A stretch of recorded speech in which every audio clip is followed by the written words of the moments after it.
আসসালামু আলাইকুম ওয়া রাহমাতুল্লাহি ওয়া বারাকাতুহু। বিসমিল্লাহ আলহামদুলিল্লাহ ওয়াসসালাতু ওয়াসসালামু আলা রাসূলিল্লাহ ওয়া বা'দ।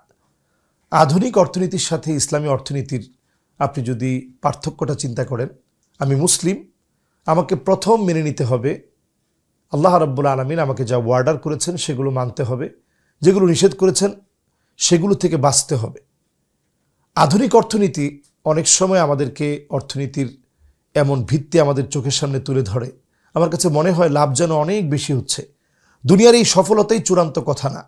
একজন মুসলিম হয়তো ইসলাম মেনে অল্প লাভ করবে, লভ্যাংশের দিক থেকে অন্য অনেকের চাইতে সে হয়তো ক্ষতিগ্রস্ত হবে, কিন্তু ইসলাম মানার কারণে ফলশ্রুতিতে আল্লাহ তাআলা তাকেই বিজয় দান করবেন। মূল পার্থক্যটা হচ্ছে এখানে, তারা হালাল হারাম মিশ্রিত ইনকাম করবে, আমরা শুধু হালাল দিই আমাদের ইনকামকে সাজাবো। আল্লাহ তৌফিক দান করুক। আসসালামু আলাইকুম ওয়া রাহমাতুল্লাহি ওয়া বারাকাতুহু।